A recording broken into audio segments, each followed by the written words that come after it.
Hello, everybody. My name's Milan Starcic. Welcome to Freedom Rising, a podcast dedicated to empowering individuals on the journey to personal growth, lasting serenity, and freedom from addiction. Tune in and join the movement. Your journey to freedom starts here. We neither represent, promote, or demote any 12-step program or organization. We are merely souls on the path of recovery with the desire to expand our lives and experiences and share them with you.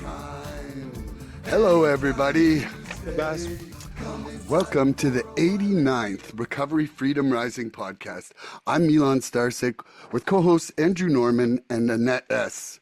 Welcome, Annette, for the first time to the show, and thank you for joining us. Would you be willing to tell us a little bit about yourself here? Yeah, thank you so much for having me. My name is Annette. I just turned 9 years sober on the 13th. Yeah. Or 13, Hell yeah. my sober date. Congratulations. So I'm still reeling from the natural high that is that. And yeah, grateful to be here, grateful for my life. Awesome. And so I ask the same question to everybody the first time they're on the show, just to kind of show everybody out there that we all kind of come to the love of this program in a different way. But what was the pivotal moment the program sparked a recovery fire in your heart? Ooh, it was being in a women's meeting was where I got sober, and just wanting what they had. I mean, all these women were very creative and very able to express themselves in a linear way, and what recovery meant to them. And I just I was a mess, when I went in. But here were all these women that were telling my story in a way that made sense, and with so much hope. And really, it was a very creative group of women. Like, professionally, they were just from all over the place, writers and actors and dancers, and way more creative than me. And I was just like, I want to be with these people. Like, I want to get to know them. I want to understand what they have. I want what they have, which is one of the cliches from the program, but It really is, but it's one because of a reason, I think, Yeah, absolutely. So today's topic is white knuckling and being a dry drunk. Mr. Andrew Norman, would you like to let us know what this means to you and why you were happy to come discuss this here today? I would, Milan. Miss Annette, thank you for being here. This is really, really special. We've got a lot of friends in Mexico that we love on this meeting, and it's been really special every time. So I'm so glad you're able to come in here and share some time and experience and share some stuff with us today. Very, very special. So being a dry, drunk, and white knuckling it, I at the 12-step fellowship that I attend, it's kind of how I equate that is in NA language, essentially, is someone who's kind of, clean, but still deeply tied to those behaviors, right? Those attitudes, that emotional chaos that we reference a lot in here of addiction. It's a ticking time bomb. If you're walking around here still tied to those attitudes and old behaviors and holding those resentments, it's just a matter of time before something's going to come across your table that you're not able to handle, without thinking that going back to what you were doing was a better and easier way out. Looking back at it, I was spiritually bankrupt. I was completely bankrupt. I had a conscious separation from the God of my understanding when I was in active addiction. I was running from him because I felt like I had nothing to offer, right? I felt like I had nothing to offer him.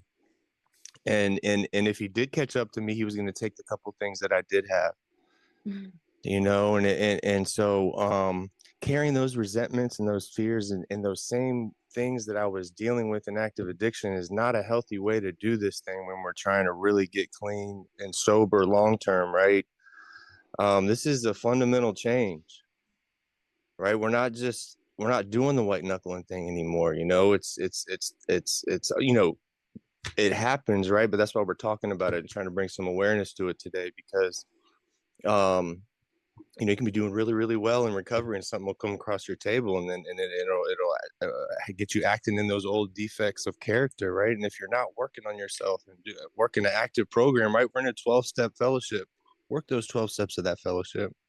It'll keep you from being in that white knuckling spot, right? It'll keep you from getting to where you're almost about to break, because it's going to keep you current with what your issues are on a daily basis, right? We have a daily inventory step in there, and we can step 10 that thing, so that opens it up to the broader discussion, right? We as we get clean and we get into recovery, dry out, whatever you want to call it, um, you have to distance yourself from those behaviors and that chaos, right? We are so familiar in chaos that we don't know what peace is. I'll keep it on me. I don't know what peace is as an addict. So when I come in here and I start feeling it, it's uncomfortable to me, but I have to lean into those uncomfortable, peaceful feelings, right? I have to lean into that unfamiliar peace because I'm so familiar in chaos, and that's not where I can't be there anymore.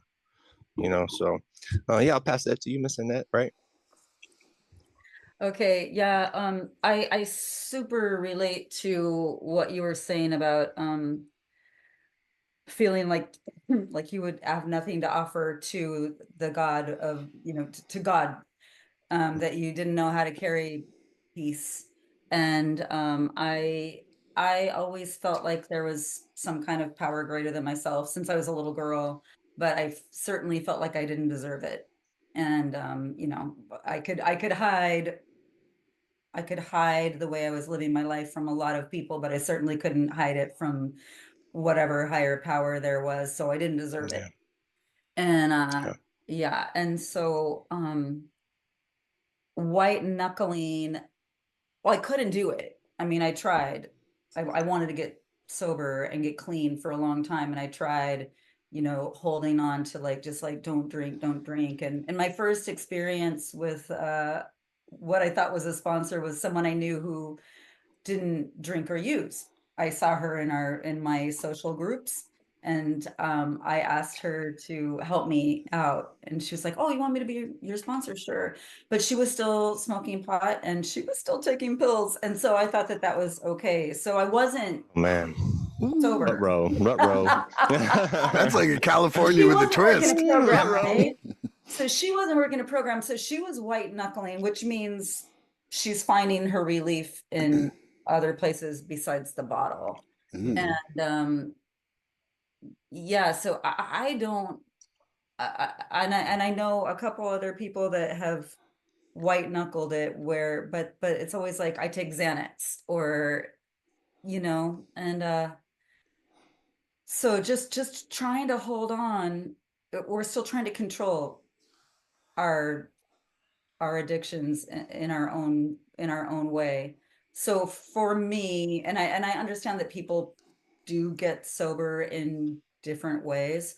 For me, it's the 12 steps of this program.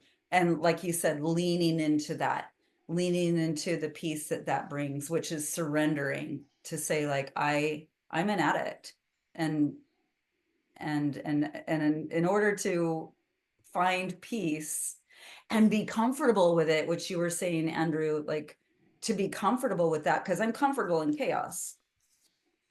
It's Um, unfamiliar. It's unfamiliar to us. yeah. So white knuckling is like it's like the opposite of peace. And for me, it didn't work for longer than a few months at a time. So yeah. Awesome. I'm going Love to that. read a little paragraph that I found that I found, and then I'm going to sort of share for me my relationship with this topic. In 12 step recovery, simply not drinking or using isn't enough to guarantee true healing. White knuckling, clinging to sobriety through willpower alone, and being a dry drunk, remaining abstinent while still driven by old behaviors, resentments, and ego, both reflect a state of spiritual stagnation. These experiences reveal the painful truth that sobriety without inner transformation can be just as tormenting as active addiction. The 12 steps offer more than abstinence. They offer freedom, connection, purpose, and peace. The difference between surviving the program and living the program is found in surrender, spiritual growth, service, and conscious contact with a higher power. It's not about gritting your teeth, it's about opening your heart. And when I read that, I was like, that's worth repeating a little bit here. For me, it's funny because almost my first introduction to the program was being called a dry drunk by someone. I was the like alcohol caused greater level of problems. Like when I would, maybe drink hard liquor and have a blackout period, I could do some really crazy things, which definitely caused more problems in the family. So I was starting to try, like the last 17 years of my alcohol and drug use, there was multiple times where I was, trying to control my intake and it was with alcohol more than drugs. There was times where I was just fine with my drug use, but trying to stop the alcohol. And I remember having a client and I was helping her out. And I was like, oh, yeah, I've stopped drinking for 9 months. She's like, oh, where do you go to meetings? And I was like, oh, I don't. And she's like, well, you're just a dry drunk. She's like, we got a great meeting on Wednesdays in Penticton. And I was like, I was so mad at her. I was like, fuck you, dry drunk. I'm bugging at least not drinking. Like I You're was, dry I, drunk. like it just was like I thought she was going to be like, hey, let's have a parade for you, Mr. Non-drinker. And, like I really wanted my parade. And it was like, whack. Like, you don't know what you're doing. Get straight here. Like, and I was like, I was mad at her. Like, Gonna and die, it wasn't boy. until I You keep came it in up, the you're gonna program die. How dare and you? heard the term inside the treatment center and in the program of what that was, where I was like, oh, she was actually just trying to take care of me.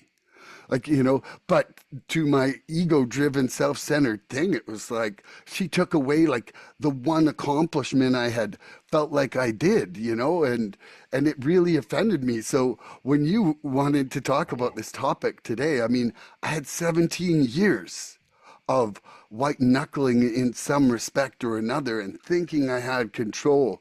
So I was super excited to come in and talk about this topic today because I think that there's a lot of people who are like, I'm good. I'm good. And like the 12th step says, having had a spiritual awakening as a result of these steps, right? This is like, this is a program of action. And guess what? If you don't change anything, nothing changes. Like if if you started substances because you couldn't handle your reactions to the universe, you're going to still have that same pain. Except now you've lost your only solution, which really wasn't a solution, but the substances are our solution inside our addiction. Whether they work or not after a while, that's irrelevant. But it like until we come and do these steps and evolve as human beings and learn how to live a principled life, we're going to have no relief from that pain that we were suffering that pushed us. So not only are we like straight and agitated from that straightness, now the world's twice as fucking irritating. Like, like Yes. it's like Yes. doubly as irritating. Yeah. It's like, man, get me all worked up and then throw some shit at me and I'm going to react twice as bad. And guess what? I got nowhere to run because I don't know how to have acceptance. Yeah. I didn't Yeah, even know that's I great. lacked acceptance. I had so little acceptance. Yeah, that's crazy. That makes me think about that time. Like, y'all ever get in that moment where like there's that heightened sound that just happens where you're just like almost incapacitated, like something will hit you and you're coming off substances or whatever, and you're literally incapacitated. Yeah. You cannot make a decision. You can't. You don't. Anything you say is wrong. It's just an effed up place to be in. And look, you hit on this, and that's what the epitome of this subject is if nothing changes, then nothing changes.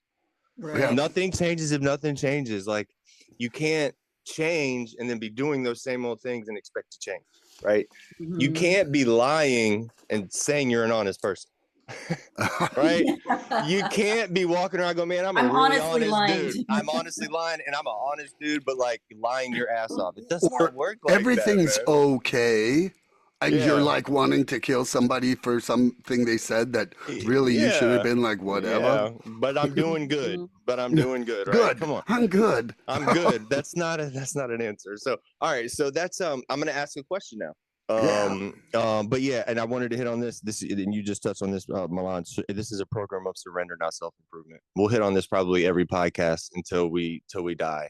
because this is a program of surrender, not self-improvement. We got to out surrender this thing. It's a lot easier to out surrender this disease than to try to like work on all the shit that we think that other people think is wrong with us, or we think is wrong with us. Like that's a hairy thing to get into. But if you can just surrender to something bigger than you every day, throughout the day, it's a lot easier, man. It's a lot easier.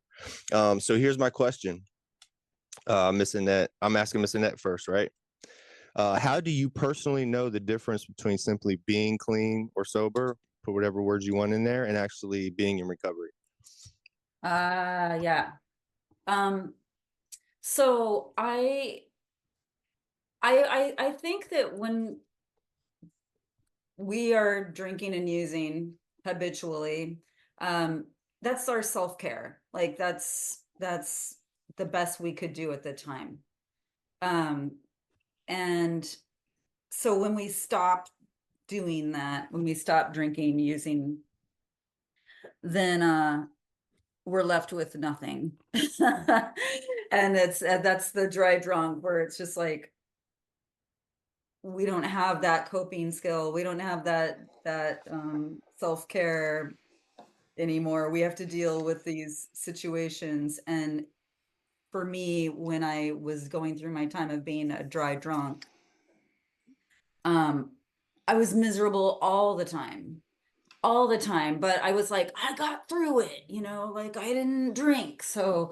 Um so being in recovery means that I'm working on this every day. It means I'm working on being a better person every day. And I've heard people say, like, you can't take this one thing away without a replacement. And so recovery, 12-step recovery, is my replacement. And that gives me practical work to do every day. I heard it mentioned earlier that, that the 10-step inventory and the 11-step meditation. And those are the things that I do every day to maintain my recovery, to build my spiritual program. And so if I'm walking around just trying to white knuckle it, being a dry drunk, which I did the first year of my recovery, I I'm well, the first year of my sobriety. I'm not in recovery. I'm not replacing it with anything. I'm not doing any of this beautiful work that helps me just work on being a better person every day. Helps me like look at how did I respond to this situation? How could I have responded better? Do I owe someone an apology today? Um, did I do something good today? So it's just I think it's just looking at, it's just focusing on my behavior, and that helps me to focus on what triggers me, and what are the little things that I had a hard time handling and maybe I didn't handle well, and what are the patterns. I mean, these are things that I didn't pay any attention to, of course, when I was drinking, because I didn't have to deal with the situation. I just drink it away, which eventually made everything worse. But yeah, so recovery is different than sobriety. Recovery is something that I work on a even an hourly basis. And it seems daunting when you hear that, but it's not, because how much time did I spend on my drinking and using? Hourly. Bingo, bingo. Yeah. There was a lot more involved into, there's a lot more that went into our disease than just the simple using or drinking, right? Using of the drug, or we did a lot of work to be able to maintain people not knowing what we're doing, and like there's just so much that goes into it. We put so much work into it. We got to do it just as much, if not more, work in our Yeah. recovery. You got to stay. It's a progressive disease. It's got to be a progressive recovery too, or you're gonna lose out somewhere. So, all right, Mr. Milan, you ready? Absolutely. But I need the question. Yes, of course. I know that. How would you personally know the difference? Or how do you personally know the difference between simply being clean and sober, and actually being in recovery? Well, okay. First of all, I have a 17-year comparative analysis study, and and I mean that for real. When I was dry drunking or white knuckling, I was nothing but resentment. Like it was always because I was trying to make up for something that had happened. You know, whether it was adulterous, whether it was just being belligerent, whether it was like missing something, like whatever it was like me becoming straight was like my sorry. But what quickly happened, it was like I would be sorry for like the first month maybe, and then after that, it was just like resentment towards whoever I was trying to do this for, because it certainly wasn't me. Like I wasn't ready to stop until I stopped. And then when it finally did become something for me, I was able to actually like wholeheartedly see that, first of all, that was like really my first admission of addiction. Like when I was dry drunking or white knuckling, I was absolutely not admitting I was powerless. Like right there, that to me is like the fundamental difference, because white knuckling and dry drunking is literally saying I am the power. Like it is the difference between a surrender and a takeover. And I was trying to take over addiction that, like, ultimately I was always highly reactive during it. Even at points like I enjoyed the physical benefits of white knuckling or dry drunking. Like, like my memory would start to come back after a bit. And I'm coming up on it in a month and 10 days, but I did 20 months before. And and I thought I had things licked. Like I thought I had, changed something inside myself that would give me control. And it was literally after that that I fell into my most progressive state of addiction. So for me, without doing the steps, nothing changed, and I just like wasn't happy. I didn't have serenity. Like I had sobriety, but I didn't have serenity. Without that serenity, I had no acceptance in the moment to moment interactions in my life. And I didn't grow up like the first time I sat in a room with happy straight people was in my treatment center, because I grew up in Southern Ontario. Everybody drank, like I've said a million times. I did not know a sober person till my late 30s. And that was like the unicorn. I was like, whoa, hold on. Do you need a drink? Like, we better take care of this sobriety. Like, and I had no understanding of happy and sober, because every time I white knuckled it, something was missing. And that was my only solution. And I did not do any steps to create another solution. Like when you get wasted and you're numbing yourself from that pain, and initially it works. Like anybody out there knows, like that's why we go back after the first time, because it's like, holy shit, I got to turn off the shitty TV show up there. Like, like it really was like, wow, like there was a high amount of euphoria to begin with, with multiple of the drugs I did and with alcohol. But that euphoria now is replaced by the serenity in my program. And the only way that I change how I react in my life is to bring myself more and more of that serenity into my picture. I love it. I love it. Serenity comes when we trade expectations for acceptance. Ooh. We love that. Have you heard that? Have you heard that, Miss Annette?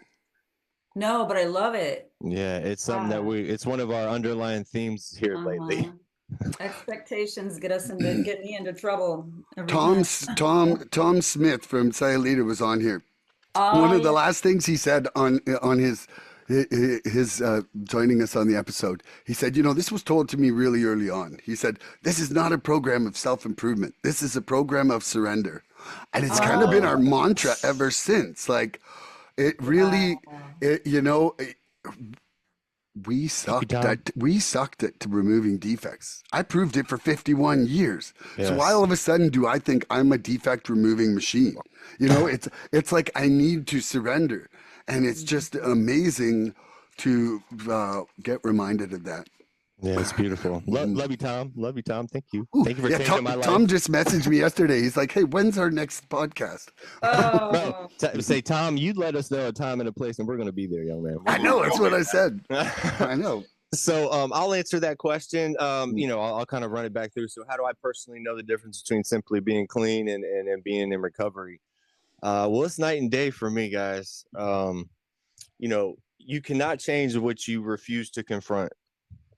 You know what I mean? Then nothing changes if nothing changes. We hit on that earlier. Like when I'm living clean and I'm not in recovery, I'm surviving. I'm still surviving.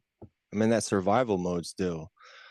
Yeah, I might be a little cleared out in my head, but I don't have any direction. I don't have anything, and I need direction. I need some healthy direction, because if not, my disease, I'm told, is not going anywhere. I'm gonna die with this disease. I don't want to die because of it.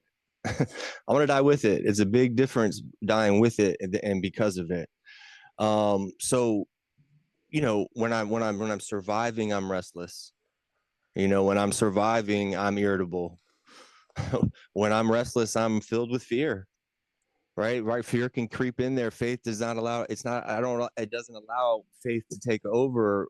Fear takes over when I'm in that restless place. When I'm just kind of white knuckling it. Right. I'm just barely holding on. All those little things that'll bother us will really eat at us, because we're just like trying to live right now. Right. And so now in recovery, I can breathe. I can breathe. mhm. I can slow down. I can pause. I can really take the situation for as it is.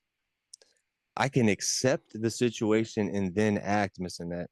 Right? That allows me to accept the situation as if I willed it to be that way. Right? God's gonna have something. Like, this whole thing is gonna happen.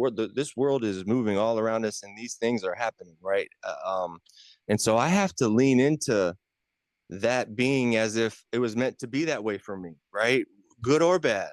And lean into that thing and not against it, right? Because if you want to fly, you got to take that shit off that's weighing you down. Listen, that whatever's holding you down, if you want to fly in this process in recovery, I'm just talking not like in like literally, but if you want to fly in this process and you I want to got do wings. some, I know you got wings.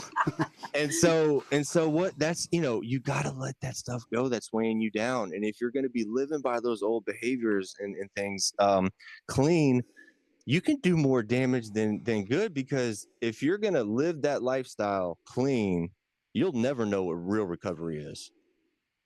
Right? Like if you just get used to doing it the dirty way and it clean, like you are going to be a confused individual the rest of your life, and you're not going to get these true spiritual principles, this true surrender that we feel. Like when I surrender that shit, like I wake up every morning, missing that, and I thank God that He gave me my will back, right? And then I kindly pray that shit right back to Him. I give it right back, because I have no idea what to do with it. I have shown that over 20 years, I do not know what to do with my self-will. When I'm in my self-will, I'm on to that chaos, self-destruction, all that stuff, right? It's not good for me. So now we have this program, right? I can feel my feelings and not run from them. Mhm. Feelings are not facts, guys. We got to feel them. And when they say this too shall pass, all these cliche little things you hear all the time, they're so true. Look, it's not going to last forever. This anxious time you're feeling right this second, it's going to go away. And if you want to get outside of that situation or get outside of your head, if you're feeling a little worked up, go be of service to somebody. Go get that homeless guy $1. Mhm. Go do something for somebody. Go be of service to yourself. Go work out, be of service to yourself. You'll feel Mhm. better. You'll feel better, right? And so now that I'm not running from my feelings and I can face them, I'm honest, I can show up, right? I can listen to others and meet them where they're at. You know, I'm connected to a power greater than myself that I know has the keys to this thing. I give up the keys every morning. I got to. I got to, because as soon as I take those keys or eat that breakfast he gives me every single morning, that breakfast of self-will, like he tricks me, he tries to trick it and give it back and see if I'm tapped in. If I'm tapped into him, I'm gonna give that stuff right back. And he's like, all right, I see you're doing well today. Right. And it makes me feel like I'm in the right spot. I know I'm in the right spot at that point, because it's not about me anymore. It's not about me anymore. And so, you know, my days feel lighter when I'm in recovery. You know, when they're hard, they're not, it's not, you know, it's not, it's just, we're going to have hard days. Life gets lifey. You hit on that earlier, Milan. Like, life does not get any easier. We get better at life, you know? So I'm practicing the steps. I'm not just talking about them. You know, I love people, and letting them go, and I'm letting people love me. The more and more I love people, missing that. I'm not sure if you've heard of this, but I am the love doctor around here. Like, I am my middle name is unconditional love and humility, and I have a super soaker full of it that does not run dry, and I will throw it on you uncomfortably until you understand what I'm trying to give you here. Because I was giving it, I was throwing. Y'all threw that shit on me when I got here, and so now the more and more I give it away, the more and more I receive it, and it's a beautiful thing. I don't have to have any money in my pocket. Go to these meetings and feel love and give love and be better and Yeah. stay clean while I'm doing it. It's hard to use drugs in Yeah. a meeting. Yeah. So, When I got sober, I got a tattoo and it says love creates space, and it's like a heart that's broken open. And I try to explain what it means to people, and they're like, like, is that a broken I heart? don't What really is get that? that. But I'm just Hey, like, the anger, fear, and resentment, I realized like it was so palpable. Like, when I'm not filling my heart with that, I have space for like like you said, yes, unconditional love. And that was the yes, biggest, that was such a revelation to me. I was just yes. like, wow, the more love I have, the more space I have for more, like the phrase like I couldn't love you more is like completely untrue. I can always love more. Always. Love is limitless. Yeah. LOVE. Love is limitless. It's openness, expressiveness, and virtuous. So it's LOVE. It's all those things, but it's limitless. There's no boundaries. Mm. I love that. Okay, Annette, do you have a question for me? Yeah, let me Woohoo! okay, what are some red flags or subtle signs that somebody might be a dry drunk, or that you might be having a period of dry drunk even though you're technically sober? Well, you know, it's really funny. I was listening to a speaker tape yesterday, and the guy, you know, he had had quite a bit of sobriety, and he said, you know, one of the things that happens to me all the time is people come up to me and they're like, you know, I'm just not feeling good in my, you know, inside myself. There's something kind of disease and blah blah blah. And he's like, okay, well, you know, are you praying and meditating? And they're like, well, you know, kind of not doing as much of that as I used to. And he's like, well, okay, well, how many meetings a week you going to? And they're like, well, you know, I work caught up in a little less meetings. And he's like, okay, well, how many people are you sponsoring? Well, I used to have a bunch of sponsees, but you know, like I've just right now I'm taking a little break, and and and the guy's like, well, you're actually today not running a program at all. You know, like we can't bank our program. Like yesterday's program equals no program today if we don't exercise our program. You know, so for myself, you know, like I had to miss my two favorite Monday meetings on Monday that I go to in person because I was caring for a family member who's really not doing well. And like I felt the absence of those meetings, you know, like it's kind of like it just tunes me up. Like there's two back to back I go to, and one of them's a Dharma recovery, and the other one's an AA one. And regardless of the denomination, it doesn't matter to me. But it's just that it's like it kind of fills two different cups slightly inside me, and you know, like I know when I'm not running my program. I know when I'm not actively working on the steps with someone, and I know when I'm not actively working on steps for myself. You know, like some days I'm just like, whoa, what's going on? And I'm like, man, I am like 100% acting out in self will I'm 100% not step 10 of myself. You know, I haven't apologized once on this podcast yet for anything. I'm not, I know, I'd like to Never, make, never. No, he does. no, He'll do but it I in real mean time. today. I mean today though, like, and so for myself, you know, like for other people, I don't want to say it, but I'm going to say it. I can tell by their share if they're not working the steps. Easy. I can tell by their share, Easily. but by like just like I was in the line and the lady said this and it's like it's all mess and there's no message. It's forced. And it's just like whoa, okay, like first of all, you know, it's really something that a friend has shown me lately is that you know a lot of my prayer right now has converted into gratitude for things that I don't feel I have because um, there were some things that I was really struggling with, and then you know, I had a conversation with my sponsor, and he was like, you know, why do you think God would be offering you more of something if you're not grateful for the amount that you're already coping with right now? You know, like you're saying that you're not coping. He's like, but dude, if I was you, he's like, I wouldn't be able to handle that. He's like, so to me, you're already exhibiting a lot of what you're actually still asking for, and you're not giving any gratitude for it. So it's like now I'm actually praying in the morning now and at night, being really grateful for the like little specks of things, you know, the speck of silence I have in my brain. Maybe I want more silence some days, you know, from all the stuff, but that speck is still something that I need to give gratitude for if I want it to get bigger. And and it's you know, and then another lady that I just recently met and had on the podcast, she's really big about that kind of gratitude, and I can see the peace that it brings her inside her program.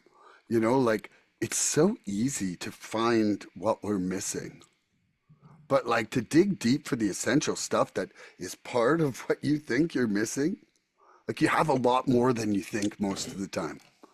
And so I think I don't know if I answered the question, but I think it was fun. Oh yeah, you did. That's beautiful. I think you did. I will Yeah. take the question one more time, Mr. Net. Okay. Yeah. What are some red flags or subtle signs that someone or you might be a dry drunk, even Like, though you're technically sober? yeah, when the term dry drunk, dirty clean is how I equate it in like the NA language, like living dirty clean, right? Like living clean and dirty at the same time. And and I'm glad you asked that question, because we don't get asked too many questions like that. And I'll say it like this, like I said this before on a podcast. Hear the wording on this. Some people can pinpoint everything wrong with you, but when it comes to correcting themselves, the pen don't work. Does that make sense? Right? Yeah.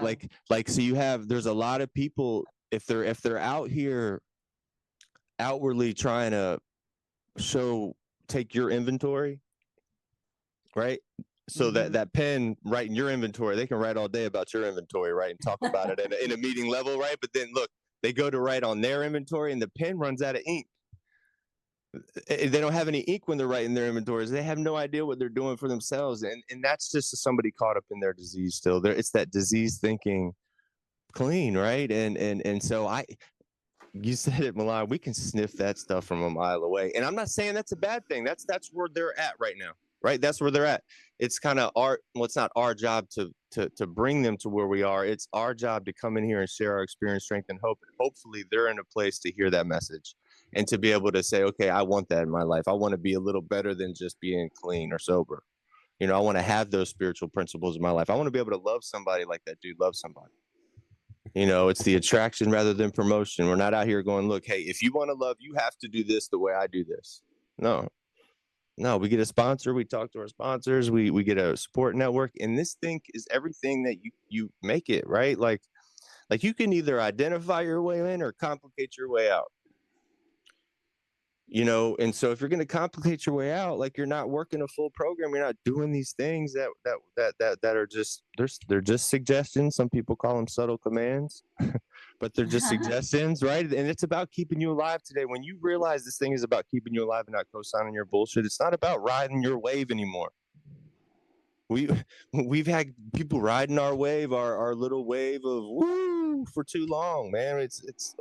This is not how life is. This is not how you get places. Now, like, you cannot put substances in your body day, morning, night, and expect to grow spiritually. My literature tells me I was born a spiritual being, Miss Annette.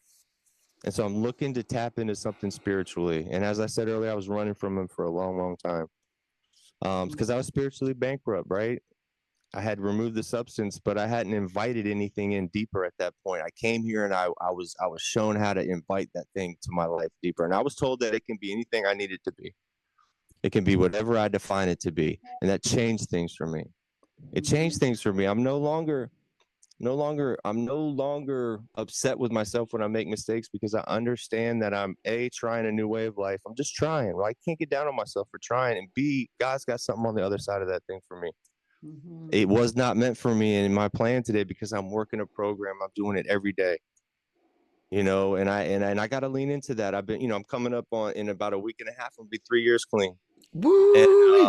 And that's, I can't even, 3 years ago, to think I'd be here right now, being able to have these spiritual principles in my life and be able to talk about them and help people out and sponsor young men, like, we need to have a birthday podcast. we can. So yeah, that's my answer. I'll pass it to you, Miss Annette, to answer your own question. That was a beautiful question. Thank you for asking that. Okay, yeah. Red flags are subtle signs that someone might be a dry drunk or me. So I'm gonna the first thing that comes to mind is very recently a friend of mine and I we're both in program, and had dinner with a woman who has also been sober for 12 years, but doesn't work a program. And this woman, bless her heart, was complaining. Everything was a problem, lots of drama, lots of situations that haven't been going her way, and had 12 years ago attended some meetings in Sayulita, and here's the reasons why I don't go anymore. This person does this. This person said this. This person thinks they're in charge of the meeting. Just like, it was kind of funny because we're both in program, very active. So we know everybody. It's a small town. And neither of us went on or we were just listened to her. And she lives in total misery. And when we left, my friend said, she's such a dry drunk. Like, and it was so painful. It was so painful. So this person, and to me, it was just like everything that defines a dry drunk. And I've known people in my life. The person who was my first technically sponsor, I didn't know what a sponsor was. I'd been to a couple meetings where of course I didn't relate to any of it. And I didn't relate to the people there. And then I remembered, oh, here's this girl is cool. She could party with everybody, but doesn't drink. So I'm going to ask her to be my sponsor. I really didn't know what that meant. And she didn't either. So using other substances could be, I mean, that's not dirty clean, because NA would not allow for that. But in a program where you're just trying not to drink, in your own program that you create for yourself, maybe a little hit of pot's fine, like mellows you out. So for me, and that's how I did my first year of sobriety, I was a dry drunk, and I couldn't relate to meetings. I saw the signs that said, I saw the banners with the steps, but they were just like IKEA instructions that I never use anyway. I couldn't So I can't build cabinets. I don't know how to build cabinets. What's going on? I took the these are suggestions to the nth degree. But 6 years into my recovery, really working the program, I moved to a place with my boyfriend, Monterrey in Mexico, and everybody, including Tom, was like, "Are there AA meetings there?" And I was like, "I'm sure there are AA meetings, but and I have Zoom meetings also." At this point, COVID was long gone, so everybody was into going to in-person meetings, which is really everything for me. And I went there, and it was a very isolated place where we lived, very beautiful, but everywhere but there were no meetings. The meetings hadn't reconvened after COVID, and because there was a meeting room that was close to me, and there was a meeting that was like an hour away in traffic, and I was petrified to drive these highways in Monterrey. It's insane. Um, and I just didn't go to meetings. And so I was going to Zoom meetings, but I was literally phoning it in, just like, okay, um, super distracted. And I was becoming a dry drunk. I stopped talking. My sponsor and I, she was a real sponsor, had been together for 6 years. And we just kind of like, she was in school for nursing. I was doing whatever I was doing. And we just gave each other a lot of allowance for space, which means we were not regularly meeting. And I came really close to drinking. Um, I was there a year, and I was a dry drunk. I was just holding on, and I started. I for me this was a real danger sign. Like I started buying non-alcoholic beer, and I don't know. For me that's not good. I mean, I think people have different ideas about that. Slippery slope. It's It's a like slippery snorting slope. sugar because you just missed the Coke. Like, Exactly. like Oh my gosh, I've never heard that before, but that's funny. I just made it Yeah. up right now. You Yeah. know what they're doing in America? You know what they're doing in America right now? And I got a picture. I sent my girl a picture of this yesterday. The past 2 days, I went to 7-Eleven, which is like, I don't know if y'all, Tim Hortons or whatever y'all would say it. Yeah. And I went and got my snacks for lunch. And the past 2 days, they put a Heineken Zero in my, look, they would put one in my bag, and I would go back to my car. I wouldn't even notice that it's in there until I get out to my car. And I like text my girl a picture of like, hey, I'm just trying to stay clean and sober. Like just one day at a time. And I walk out of my car and I've got a non-alcoholic beer in my bag. Like they're like, as a promotion, they've done it the past 2 days. Didn't even know she was slipping it in my bag. Didn't ask me if I wanted it. Didn't say anything. Just slipped it in my bag. That could be pretty dangerous. That's Yeah. totally crazy. Isn't it? I've got two of them sitting on my So table weird. right now. I'm like, I don't know what to do with them. They're in there like just You pour them Heineken out. Zeros. You pour them out. Well, I'm gonna give them to my stepdad or something. There's Yeah. they say 0% alcohol on them, which is I've had them. I've had them. They're the most realistic of the fake beers out there. The Heineken. It's the Heineken with the little blue. I've got two of them Yeah. sitting on my table. Yeah. That's crazy. But I just wanted to touch on that when you said that. That's crazy. Yeah. Slippery slope. Slippery slope, yeah. And when I came really close to drinking, and because I just couldn't, I couldn't deal, I stopped when I just was going to Zoom meetings, and that became less and less frequent. I was just hanging on. I was hanging on, and it wasn't easy. And I wasn't working a program. I wasn't talking to a sponsor. I stopped doing my day. That was the first, like, literally stopped doing my daily inventory. I was having an existential crisis, honestly. And I came back. I moved away. I had to, like, I realized, like, this is not good for me. And it was really difficult because, I love this guy, and this was his hometown where his family lived. But I was just like, I need to go back where I have a fellowship. Yeah. And yeah. That reminds me of something that I say is like one side of my brain is consistently selling bullshit and the other side is consistently buying it. So I'm always wrapped up in that. You know, and when I'm Yeah. talking to myself in my own voice, right, it's really hard to say no. Like I'm a good salesman, right? Totally.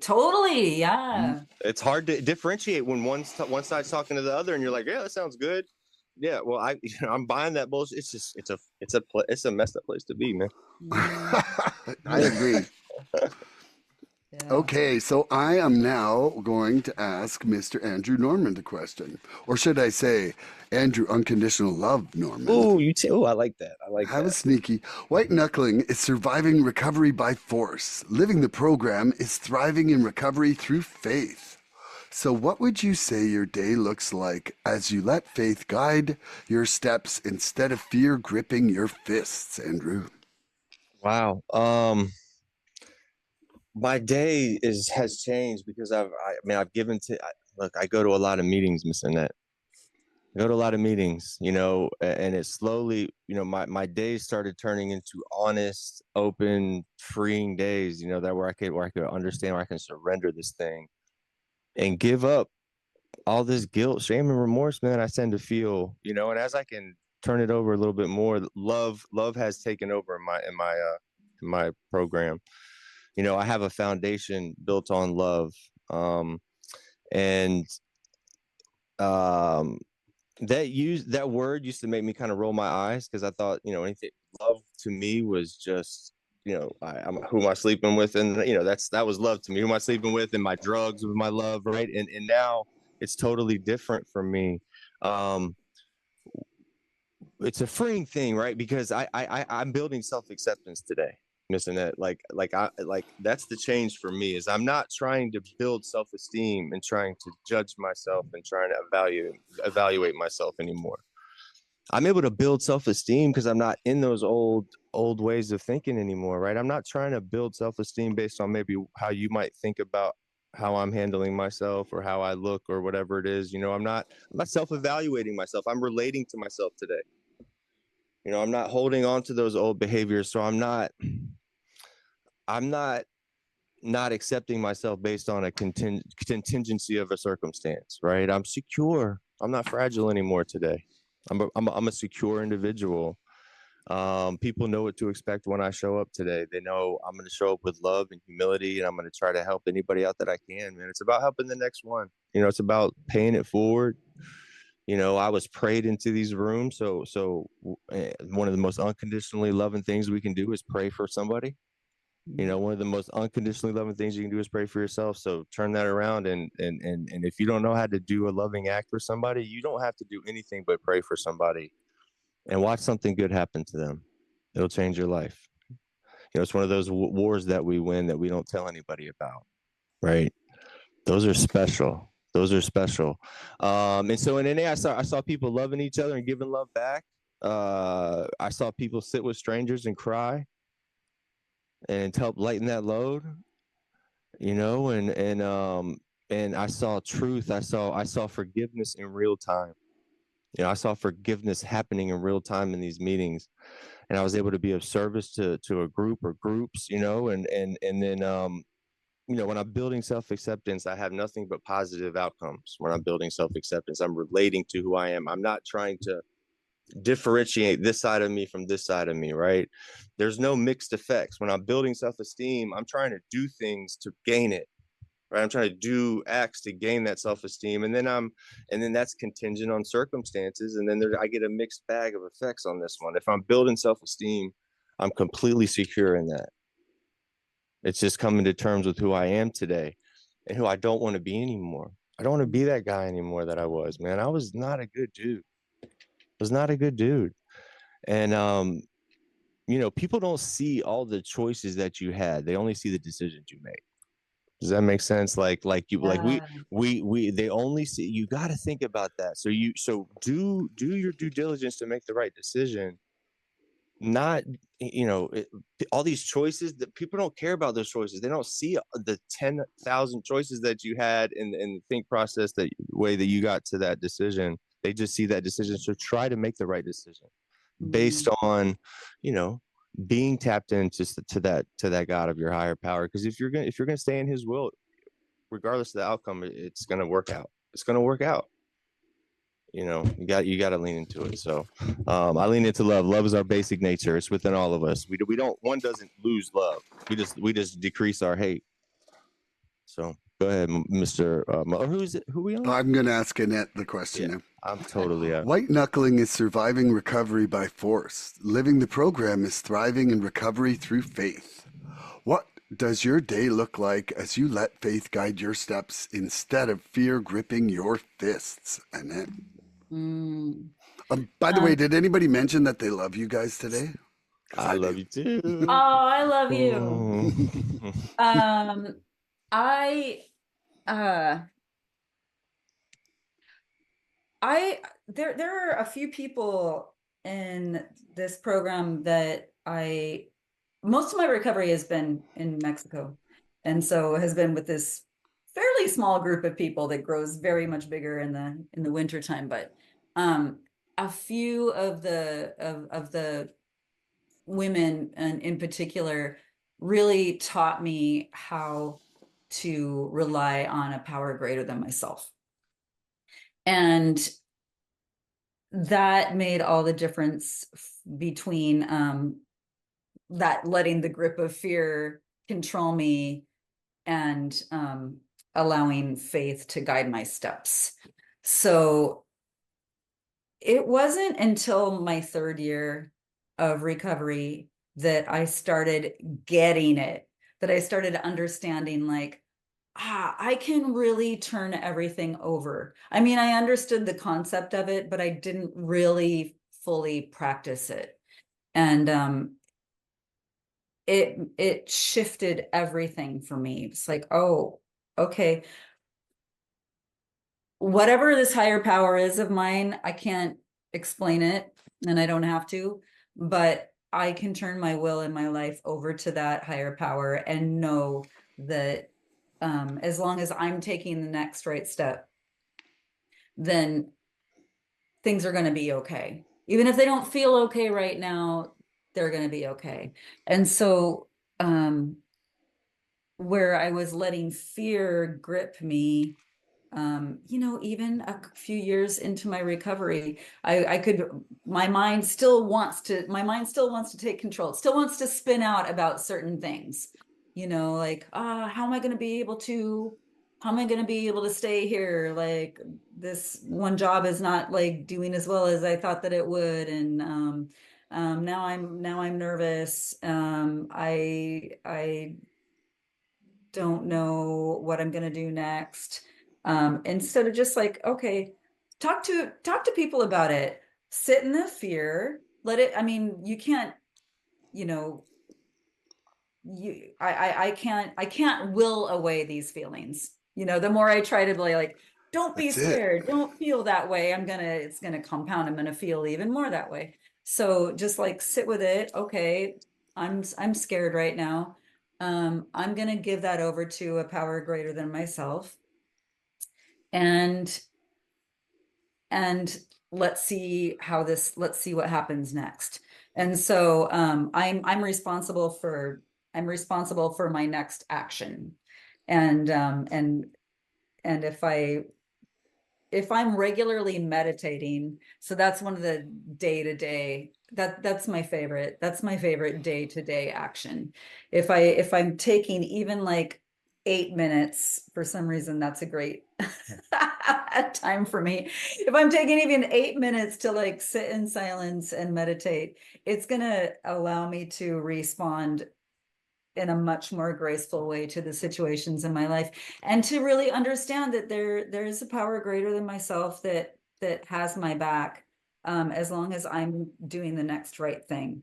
So that's the way faith has changed my day-to-day I love that. experience. Yeah. And yeah, it's and I'm just so grateful for people in the program. And that's another thing, that if I'm not attending meetings, I'm not being fed what I need to be fed. Somebody asked me the other day, well, like, what do you get from meetings? And I was trying to explain And then I Everything. just thought, like, I may never be able to explain it to someone exactly what I get from meetings. But it's not only what I get from meetings, it's what I'm able to bring to a meeting also. That's So right. it's sort of like this beautiful exchange that we have in these meetings where people who have these issues with addictions go to enhance our spiritual lives and to be of service to each other and to be there for a newcomer who comes in and to be able to be fed by that person's experience. There's no way I'd be able to do that on my own. There's no way, if I'm let fear gripping my life, there's no way that I'm gonna allow for the sunlight of the spirit to come in. And Amen. yeah. Beautiful. It's amazing to me how recovery evolves as you're going through it, and recently, one of my other co-hosts and friends, Mr. BW, he told me the story of, I think it was his sponsor, but also a friend of his early in his recovery, got him to make a God box. And Uh, it's kind of like a good physical representation of the giving the will away. And so the guy's name was Harry. So now I've made myself a little Harry God box. So And, glad you said something, Milan. Look what I bought this. This is my Harry God box. It's a maze Harry yeah, God box that yeah. I can't get into, and I'm gonna be putting it all in here. And look, I got one. I got one. There we go. And so it's just like for anybody out there that's struggling with the whole, giving your will away, it's just like boom, this morning I'm like other people's actions. I can't do anything about it. Like how I feel about I this got getting one. I put got like one. that over there.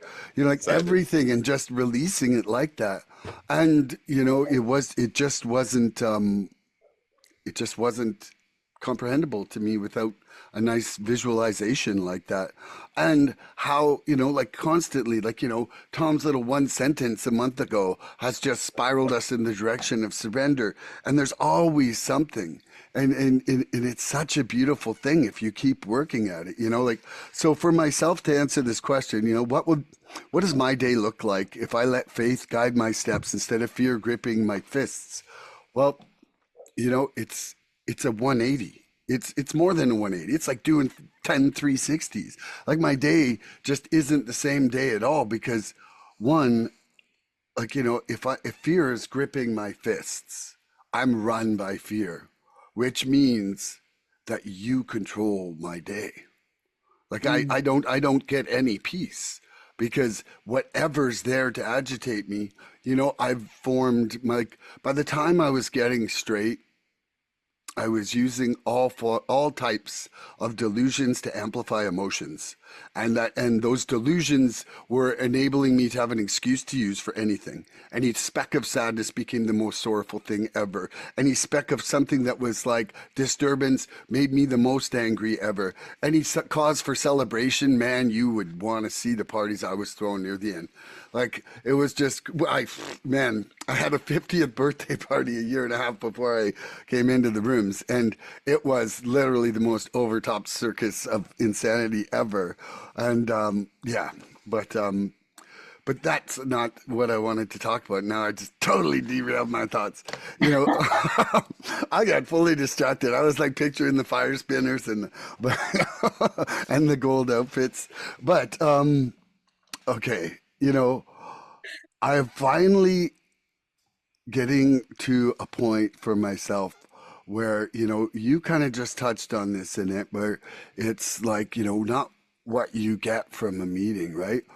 One of the speakers I was listening to yesterday, he said, somebody asked me, he's like, what do you get from recovery?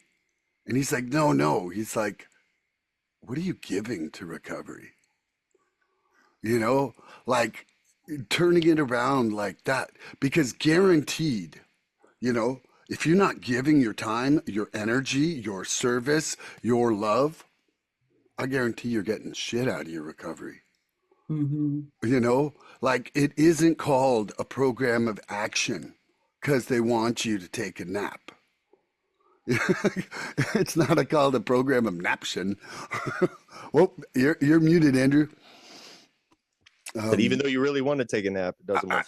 I could take a nap after my action, but there's some action Exactly. happening. Exactly. I get up real early, so I deserve a little nap.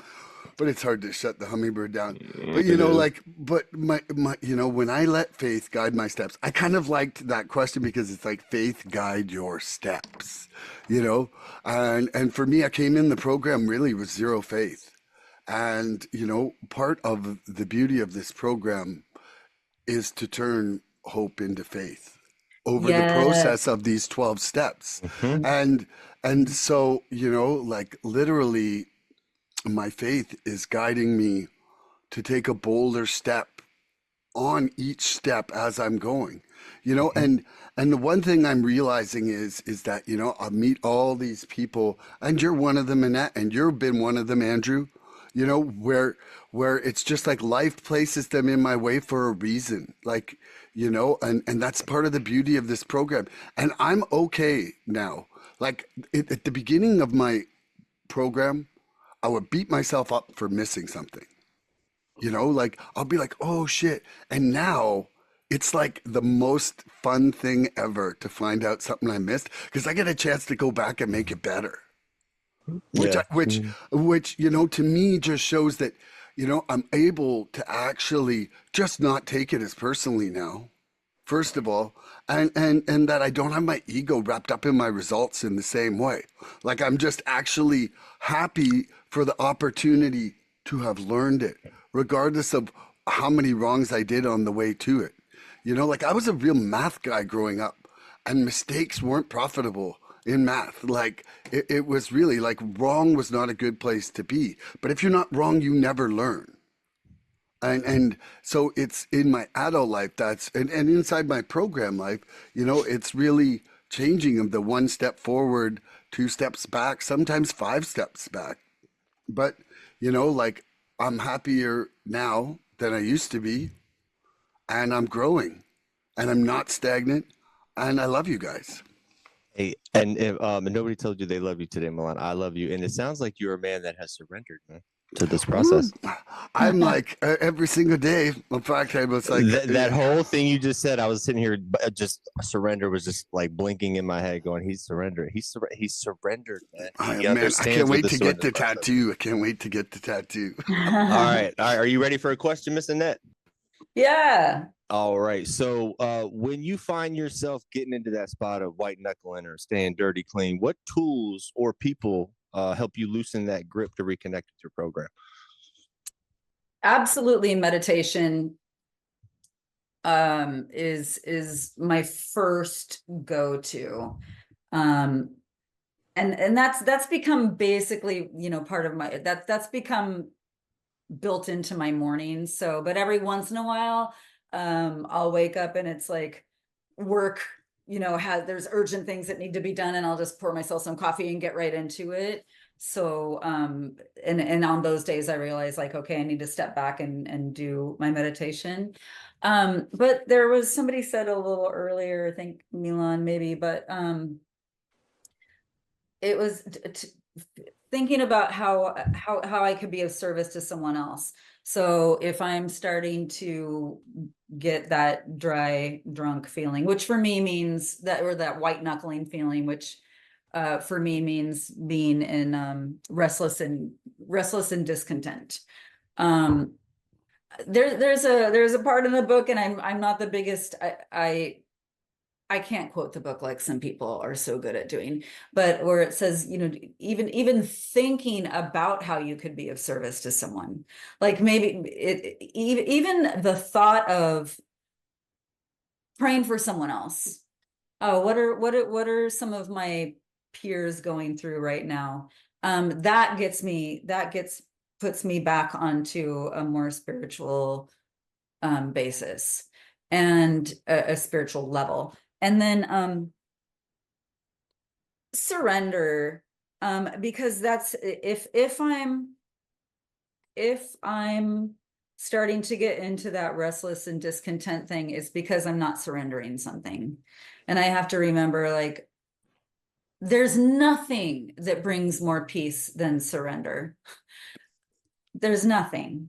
And trying to hold on, which we've talked about so many times, trying to white knuckle it, trying to, hold on to those fists of control. That's never gonna bring me peace. It's never gonna bring me peace because I've never been able to do this on my own. I've never been able to stay sober on my own. Um, so yeah, It's beautiful. surrendering to a power greater than myself. It's a we program, right? It's a we Yeah. program too. Yeah. And my sponsor, calling my sponsor is always a good idea. Always a good idea, man. Look, Yeah. We can get on that for a minute. And then my sponsor's like, "Did you pray yet?" And then I want to hang up the phone. I'm like, "Damn, I didn't pray." Yeah. Prayer is what it is. So, all right, Mr. Milan, you ready for the question? Yep. Go. All right. So, I had it right here. So, when you're white knuckling it / living clean dirty, what tools or people help loosen your grip and reconnect with you back with your program? Okie dokie. So, my sponsor says the same thing about prayer, and I've really started to implement it. But, that's evolving, and that's had a big evolution recently, like I said earlier in the show. If I am feeling that restless, irritable, discontent, that disturbance, right? It says right in the 10th step in the 12 by 12 book, like any disturbance is a problem in me, and so I try to pray for, like for being grateful for the tolerance that I've already got, being grateful for the patience that I already have. Because I mean, comparative to younger years, I've got a lot more of those things, and I do want them to grow. So I've got to give some gratitude for where I'm at with them. The meditation thing is definitely something that I'm really starting to embrace, and I love it.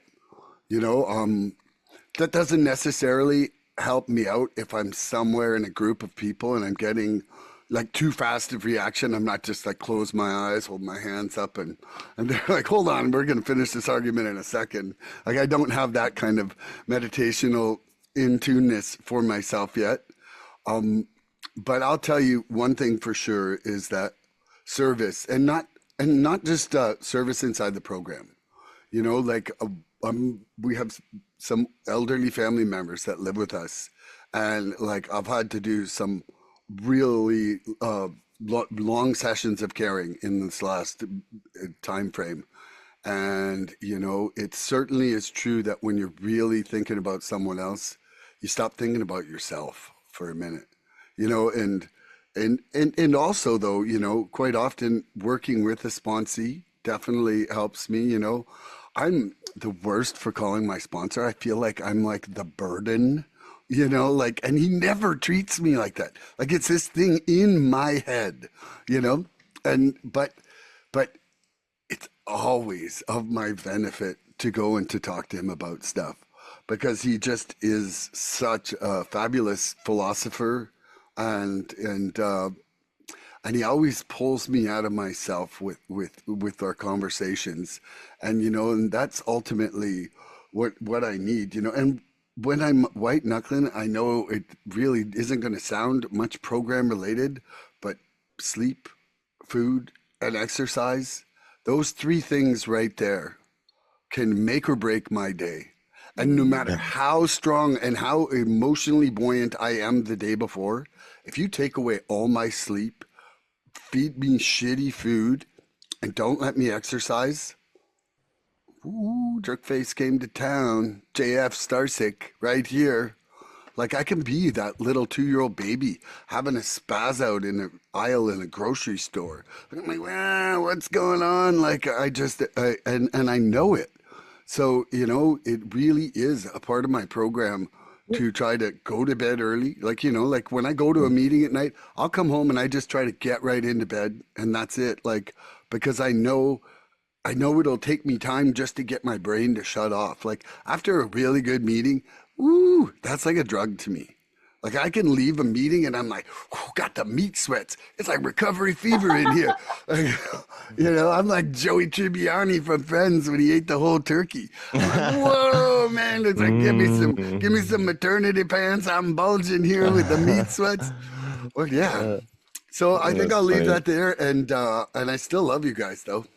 I love you more, man. I love you more. So I will answer that question. How do I? The question, when I find myself white knuckling slash dry drunken slash clean dirty, what do I lean on, and who do I lean on? Well, obviously my sponsor is an amazing man.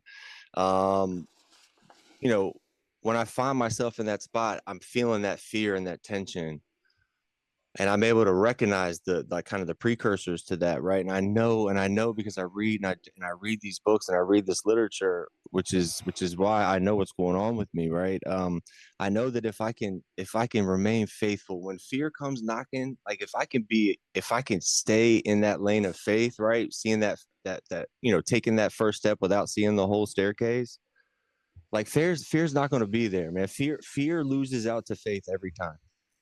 Faith eats fear for breakfast. Now it's hard to find that faith when fear comes, right? But I was told a long time ago, fear doesn't stop death, man. Nothing's going to stop death. Like, we're all going to die eventually, right? But fear stops life. It stops us from living. We can't be fearful. We can't stay fearful. So when I find myself in that fearful lane, it means I've drifted away from the spiritual foundation of my recovery. The love. It means I've drifted away from that love piece, and so I reach out. I go to meetings. If recovery is my roadmap, then these meetings are my gas stations. This is where I fill up. This is where I get my drug. This is the bag that doesn't run dry. I say that all the time, Miss Annette. Like, I come to meetings and I don't need drugs anymore. When I get up and I feel that uneasy and that anxious feeling, I no longer need drugs. I realize I'm a man working a program, and I reach for my tablet or my phone to get online to hear the message, to call somebody, to reach out. And I'm so grateful every morning for that, man, because I used to not even know what color the walls were. I used to not care. It's a beautiful thing to come off of drugs and start having some spiritual principles. Get a God of your understanding in your life. Because look, it's okay to live a life most people don't understand. Right? It's okay to not be filed in with the rest. Okay. When you start getting clean, you start recovering. You can do whatever you look. My living clean tells me, as long as I'm willing to move towards my dreams, most times I will blow right through my dreams. I got to be willing to move towards them. We are magical mother effers, missing that when we start recovering, we start cleaning out. I'm telling you, if you're going up against somebody in recovery for a job that then they're working a program, got a God in their life, and they're a couple years clean, you ain't going to get that job over them. You're not going to get. It's not going to happen. So lean into your program. I got to lean into my program. Meetings. I go to a lot of meetings and I pray. It's about how free do you want to be, Milan, Miss Annette? How free do you want to be? Your level of serenity comes from your level of surrender. Bam. How free do I want to be? When my sponsor says that, then he goes, "Did you pray about it? Did you pray for him?" And then I quickly, I almost don't need to call my sponsor anymore. I'm just joking, but I almost, but he has taught me to pray. He has taught me to be real comfortable with this prayer piece and how to do it and how to pray for my enemies and how to, man, it's been a life-changing experience for me. So fear doesn't stop death, man. It stops life. Do not let fear stop what you got going on now, because we're, don't take criticism that you won't from someone you won't take advice from either. Remember that. Nice. And do you have another question for me, Annette? Yeah. Hey, by the way, Annette, I want to say it's great to have you here. You seem really comfortable, like, for your first episode with us. You're a natural. You're a natural at this. I'm really enjoying it. I was thinking the same thing the whole time. Thank you. But I said it first. I second that. I second that notion. Yeah. I second that notion. And you got great hair today. It's like very flowy. You just have a good energy. You have a very good energy. You have a very good communication style. Just running it through. It's very, very good. Yeah, this is great. Thank you. That's so nice to hear. I mean, I don't think I could even talk to another person without drinking first before recovery. So now we're sitting on a video podcast, just staying clean and helping somebody out down the line. Look at us. Yeah. Love it. Proud of you. Proud of all of us. It's amazing. Okay, let me take a look at my questions. I think Yeah. some of them have been asked, but let's see. Okay. How do how do relationships shift? How have your oh my gosh. You gave me this compliment, now I can't even talk.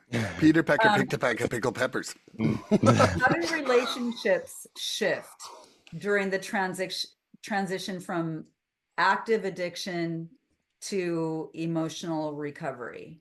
Great question. Wow. Okay. So, um, almost not even the same thing. Because, I mean, you're talking about coming from lies, like lies were part of the end of my addiction because I was lying to be able to continue using when other people were obviously not approving of it at that point, right? So there was lies, there was really, like I said, the delusions that I built up, it made me very intolerant. Mm. It made me very intolerant and not accepting of other people where they're at because I thought my expectations were the way to go. I was like, jump on board my expectations, and if not, I'm going to be mad at you, because I thought that the show was best run by me. Like, let's have one director here. It's not like James Cameron and crew on the Terminator movies. Like, it's James Cameron. Like, and so what I've realized in my recovery is that intolerance and lack of acceptance really had much more far-reaching impact than I understood previously. Because I feel that, when you're intolerant or not accepting of someone, you're not only not allowing them to be themselves, but in some way you're always telling them they're wrong. And that can have a really profoundly negative effect.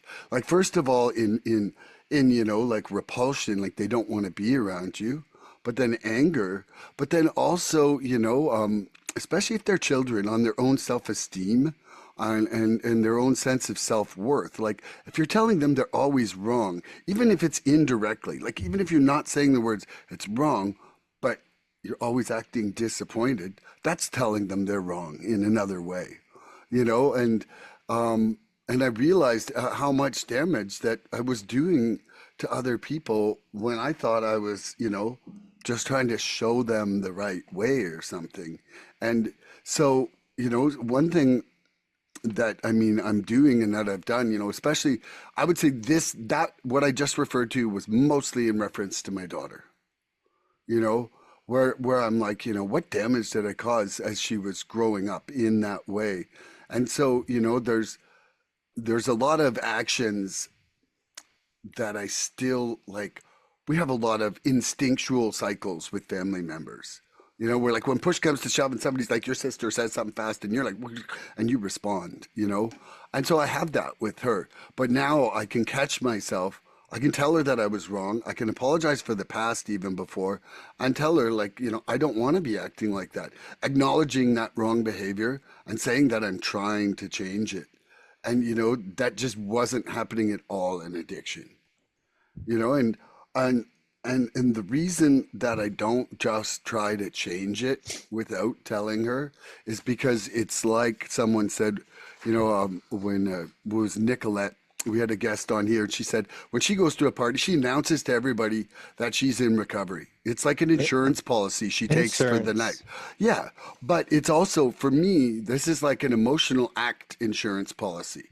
If I tell you that I think this is wrong, if I tell you that I want you to tell me when I'm doing it, if I don't notice, it helps me change. Because then I'm absolutely stating my intention is not to be acting in this way that causes this feeling. But I get stuck in our patterns too. Like, I'm not perfect. And so I feel for myself now that at least I am working towards the solution and trying to, not be the bringer of chaos that I always was. And I was real good at chaos. Like, it was like, get out of my way. You get caught in the dust storm, All like a chaos. mile away. Yeah. So, yeah, I think I'm going to leave that one there. But I love that question, and I I do love you love it. guys. I love it, but I'll take it again one more time, Miss Annette. It was that beautiful, please. Yeah. How do relationships shift during the Love you guys. transition from active addiction to emotional recovery? Yeah, that's man. When you hit it, I just a flood of just things came over to my on my head, right? Like before recovery, my relationships were mostly built on fear, manipulation, survival. The survival mode, right? I only had transactional relationships. Mm. I don't have transactional relationships anymore. It's so important to me. I used to I'd either cling on too tight or push people away because I didn't trust them. I was stuck in a cycle of just not being able to get close to anybody and thinking I had relationships that were important to me. Most of the time I was wearing a mask. And deep down I felt unworthy of love. And then when I came in here and y'all said, "Look, sit down, young man, and let us learn love you till you learn how to love yourself." I felt that. I felt that. I felt it. It was something bigger than me. The group was bigger than me when I got here. Our relationships were chaos. They were dishonest, full of pain. And I was lonelier than I'd ever care to really admit in active addiction. So in recovery, it's changed completely. It's been complete tenfold. And it doesn't happen overnight though. This is a work in progress. If when you do a little bit of work, you got to come to meetings. Coming to meetings shows you how to live life. Just you see everything. You see people get pissed off at each other. God, I've gone to an in-person meeting and you got the two oldest OGs in there that have the most clean time are throwing chairs at each other. I'm like, those are the guys that got the most clean time in the room. And those guys are throwing chairs at each other, pissed off. Like, but Fold hey, up chairs or non-folding? no, they were fold up chairs. Okay. But yeah, it wasn't. But it was crazy. But it's all part of this thing, right? We all live life, right? But I found love in these rooms, and I learned how to be honest and set healthy boundaries. I didn't know what boundaries were. I'm a people pleasing ass dude, which is a bit the highest form of self dishonesty. We talk about it a lot, Miss Annette. If I'm doing things because I'm based on how you think the situation's looking for me, what am I doing? What are we doing? What am I doing? So the love that I found in this program has taught me what a real connection with somebody is, and what real connection with a group, and what real connection with a fellowship is. I can be vulnerable in these rooms today. I can be completely vulnerable because I know that's where my healing lies, is in being vulnerable with the group and coming out and sharing at a group level and being honest with y'all with the group, right?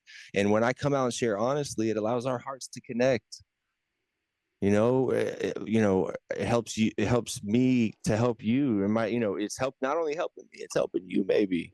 So what's the biggest difference now that I'm worthy of love, right? I just am, right? Like I give that shit out. That unconditional love piece is my part. Has nothing to do with anybody else. When I unconditionally love somebody, regardless of the situation, it's my part. There's nothing you can do about that. That's why it's so powerful. You can't take that away from me. If I unconditionally love you, you can't take that from me. And I might just love you just because in these meetings, we greet each other as if we survived the same near-death catastrophe. And I love you for that, right? And if I see something in you I don't like, I love you still because it's something I know I got to work on myself. So, Nice. Yeah. And you want to answer your own question, Annette? Yes, I do. Yeah, so relationships, I heard that transactional relationships. I'm a hard Really, hands all day. I love you guys. Thank you. This is such a beautiful way to start the morning. Isn't it? Yeah. My relationships were full of expectations, so definitely not unconditional love. Very transactional and full of lies. So my relationship with my long-standing friends would be very different than my relationship with my drug dealer or the people who I would drink and use with. With them, I could be pretty honest, but we were all just very selfish. I had a group of friends who were like normies. So, right, I would like hang out with them until everybody called it a night, and then I would move Aliens. They're called with my night. aliens. Yeah, aliens. Yeah. Then I'd move on with my night to the more dangerous part of my life. And it wasn't until my last couple years of drinking that I was like drinking and using on my own. I always found a group of people that seemed maybe a little lower than I was to to hang out with and to join me in my misery. And so with my normie friends, I lied, which means I'm very self-centered. All I'm doing is trying to give them the best impression of me, which is also people pleasing. And then that ran out, so they didn't want to hang out with me anymore. You can't hide that. No. One of the women in this program says like no amount of makeup can hide fucked up. Like I love that. You Yeah, can't there put ain't an makeup on a eyeliner pig. big enough. You can't There's a put point makeup where on a you pig. can't, Don't yeah, work. you can't hide it anymore. So then everything's very transactional. It's just like, where am I going to get the drugs? Where am I going to get, where am I going to get the drink? How am I going to get away from you with these drugs so I can use them all by myself, whatever. But I was empty, and there was nothing that I was lending to, I wasn't thinking like, what can I bring to this friendship? What can I bring to this relationship? So, and I was super judgmental of everybody. So, transitioning into, okay, well, first I'll say my first year of recovery, which was white knuckling it, I was still judgmental of everyone because I was trying so hard to be sober that I was only worried about myself, and my focus was only on myself. So I was seeing in other people what I was missing out on, like, oh, I can't drink, I can't hang out with this person, I can't. So it wasn't until when I really went into emotional recovery that my relationships changed. I cared about people. I stopped judging them. I stopped having expectations of them. Andrew, unconditional love, like that's what I began understanding unconditional love, and that changed everything for me. And it is like so beautiful. Like I can love you. I can love you with my whole heart. If you don't want to love me back, that's fine.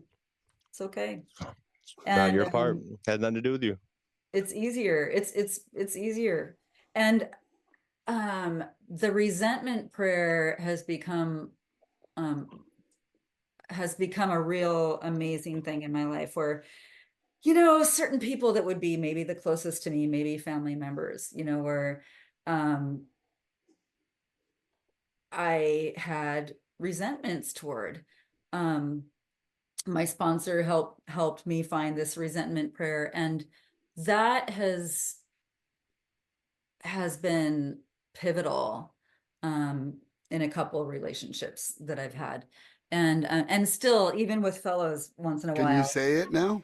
What? I can't tell you exactly, but it's basically praying for everything that you want for yourself. So it's looking at this person Mm, as, maybe they're a sick person. I pray for their well-being, their physical, their mental, and their emotional health. mm.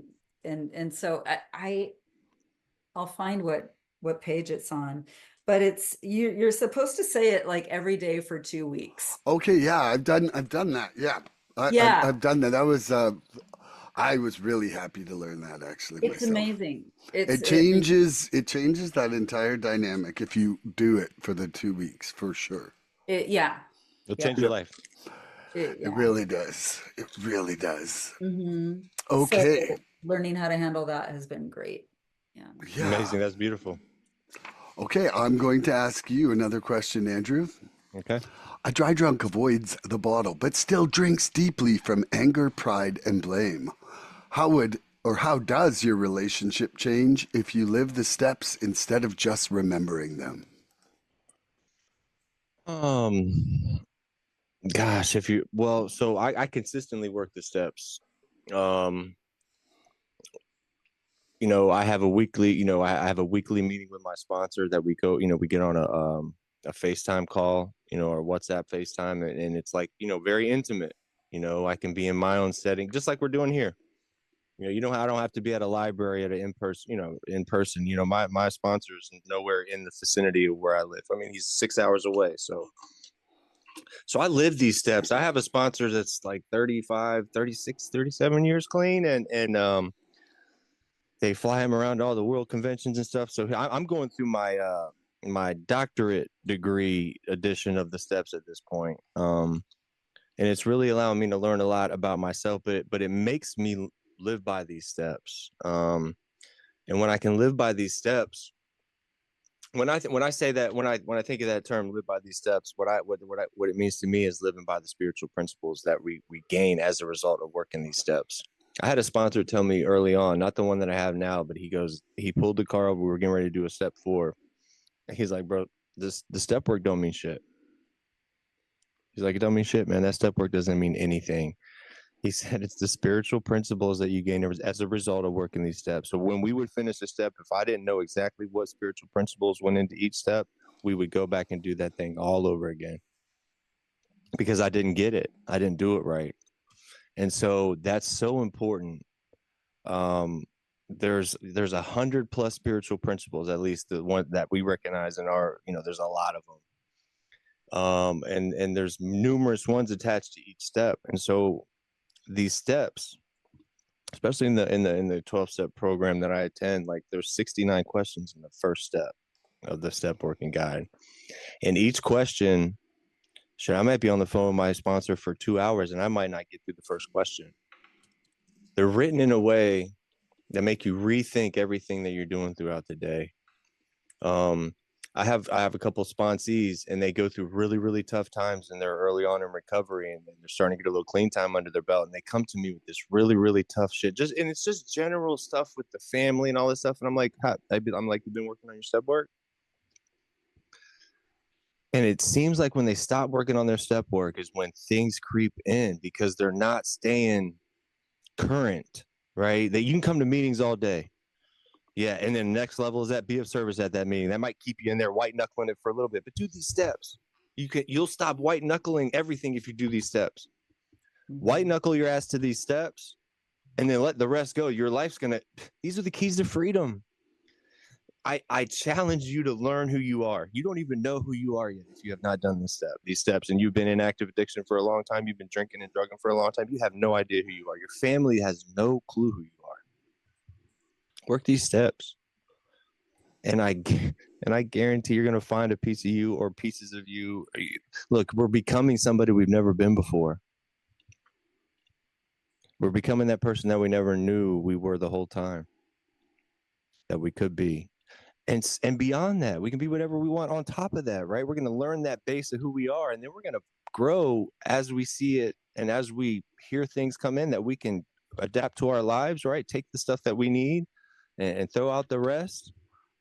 And let that ego and pride go and stay grateful, right? Like no amount of anxiety is going to change what's going to happen tomorrow and all that shit. Like the future is going to happen, and no amount of regret change what happened yesterday and all that other stuff, right? But any amount of gratitude, missing that changes the present moment, which allows me to stay connected to him, and so I got to stay grateful, and this allows me to do that, man. And I don't even know if I answered your question. Doesn't matter. It was wonderful. We went on a journey of time and space together, right through the heart.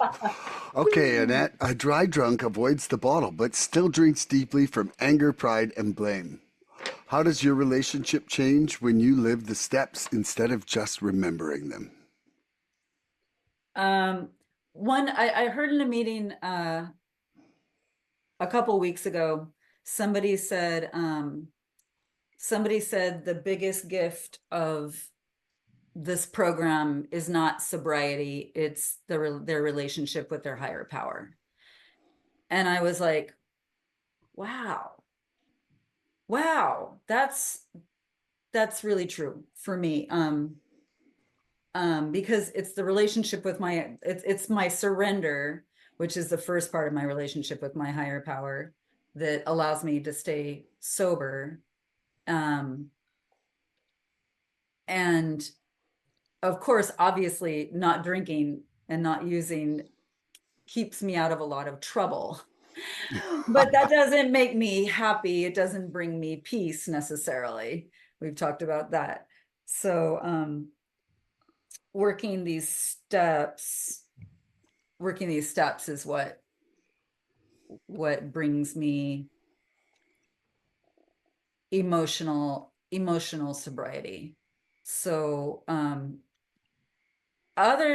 otherwise, I'm just like you talked about, anger and pride, drinking from those bottles. I'm drinking from those bottles because I mean I still have those. I still have all the disease, and I have no solution if I'm not drinking and using. So how am I going to cope? How am I going to cope with that? It's miserable. It's miserable. And I'm still living in self-centeredness because I'm still like, how am I going to do this today? How am I going to not drink?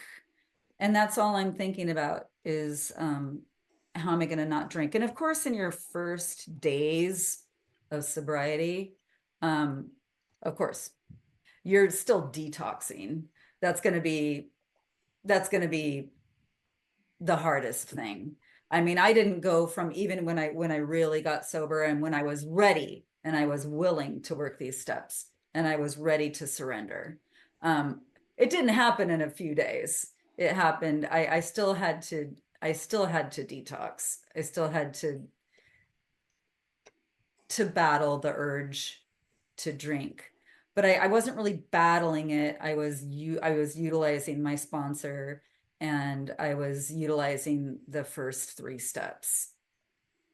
So, and I was given the faith, first the hope and then the faith that, a power greater than myself could restore me to sanity. So yeah, and then that allowed me to get through my first, I think it was my first 60 days where I was still like thinking a lot about drinking, but I knew where to take that energy and I knew how to release it. And I think I said the serenity prayer over and over and over. I don't think I did say the serenity prayer over and over and I over and over. think it was something that happened a lot. I would go on a walk during my lunch break at work, and I had this little route that I would walk through a park, and I would just say it over and over while I was walking. And it really helped. And even in, very recently, like in the last month, my mind was obsessing about something.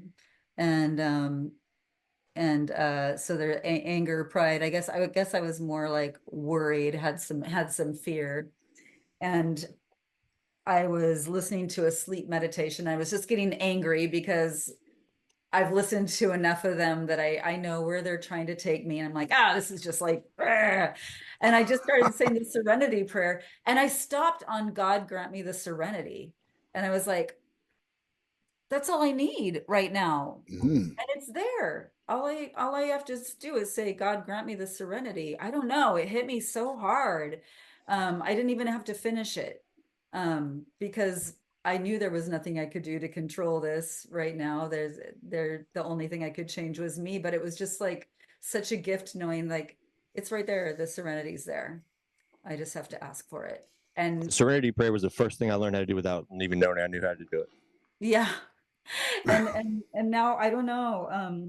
So those prayers, the third step prayer and, the serenity prayer, really, um, help put me back where I need to be in my emotional sobriety, so Beautiful. that I'm not, triggered by, Pray, guys. Pray. Push. Pray until something happens. PUSH. yeah, Pray until something happens. Keep yeah, praying.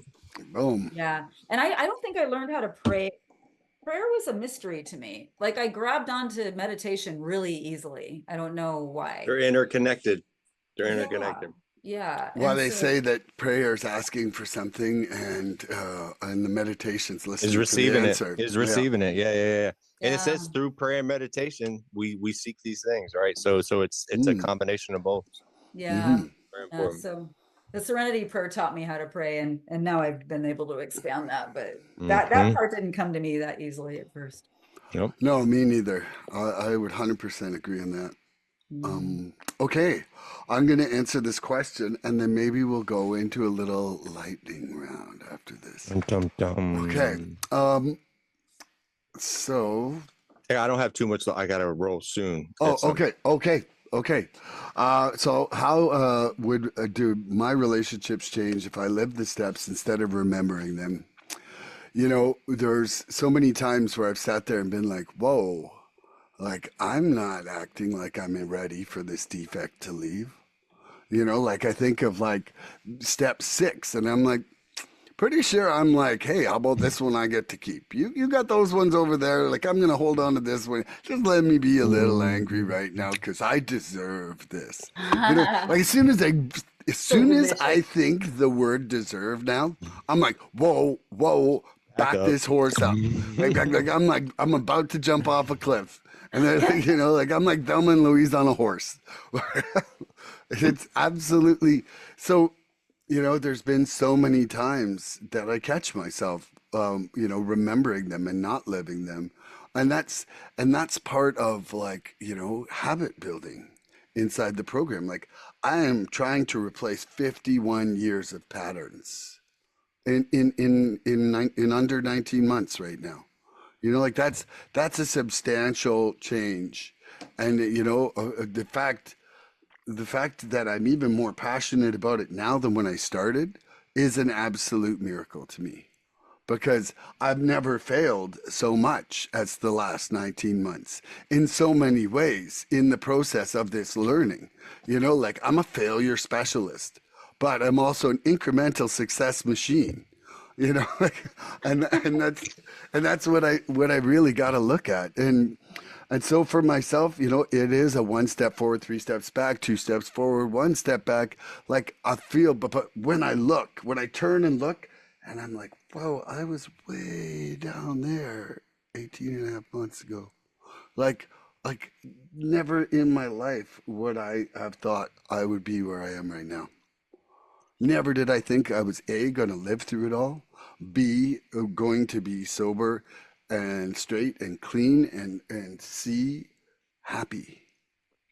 Like I thought that the first 2 things were going to just be causing unhappiness for sure. Mm-hmm. And so yeah, okay, we're gonna move into lightning round because Andrew's got to go coming up here. So we're gonna go. Andrew, you ask Annette. All right. So, Sorry, I got pushed. no, you're good. You're good. Can you share a time? So sorry. I wasn't. Oh, just we didn't explain this. Lightning round means I put the timer on for 1 minute. He's gonna ask you a question and you get a minute to answer. Okay. It's wild. This is like, whoa. This is like game show recovery for a minute. Yep. And then what are some daily practices or tools you help use now that help you stay connected to love and prevent you from slipping into that dry drunk mindset? Meditation, prayer, doing something active, exercise, eating healthy, Dancing. all the things that that I do to take care of myself, and asking how I can be of service. Love that. Love it.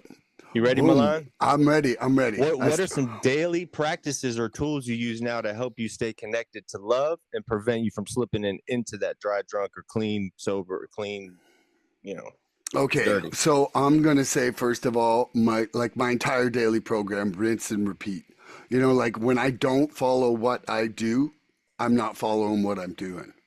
And so, you know, it involves getting up having a gratitude list, having some prayer, meditation, having some music in my life to start out with, doing some kind of exercise, walking my dogs, doing some kind of meeting, doing some of these podcasts. Like doing these podcasts for me can be like a super amazing thing. Sometimes when I'm driving and having a tough day, it's going to be a speaker tape. And from those speaker tapes, I'm just going to learn a different way that I've never looked at of thinking about things. And then, of course, service with the sponsee and time with my sponsor and putting my brain into a little bit of literature. And those are the things. Oh, and by the way, I love you guys. Boom. I love you more. I love you more. So the things that I do, I mean, I'm of service to myself. I'm of service to the group. I'm of service at a lot of home groups. I host and be of service at 4 to 5 home groups. It's how I show unconditional love to somebody that I don't know. You know, the newcomer coming in here. It's how I just slap it on them without having to be directly connected to them. And then maybe they become part of my network at that point. You know, you never know. And so I continue to come at everything with unconditional love and humility. I have understand that when I don't know something, I have enough humility in my life to back up and ask for help.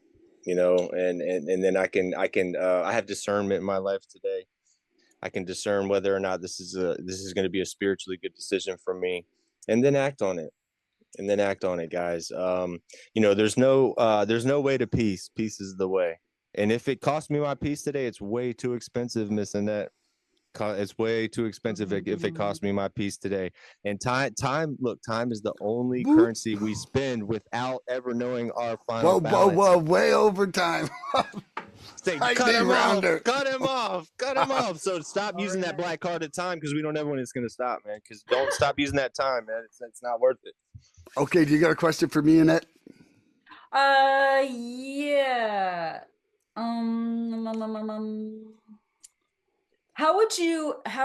What advice would you give to someone that's struggling in a state of dry drunk? I would give them a 1 year challenge. I'm like, how many years have you wasted inside your addiction or alcoholism? And I would say, try the program for 1 year. And as Andrew would say, if that doesn't work for you, we'll give you your misery back at the door. Done. Because it won't happen. I'll take that question again, even though you just asked it. Oh, yeah. What advice would you give, Andrew, to someone who's struggling in dry drunk? Oh man,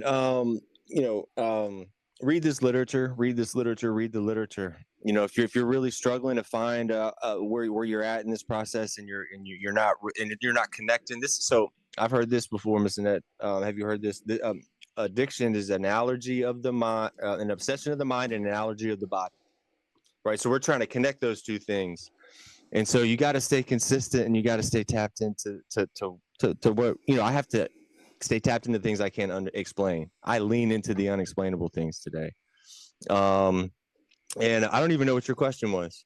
I forgot.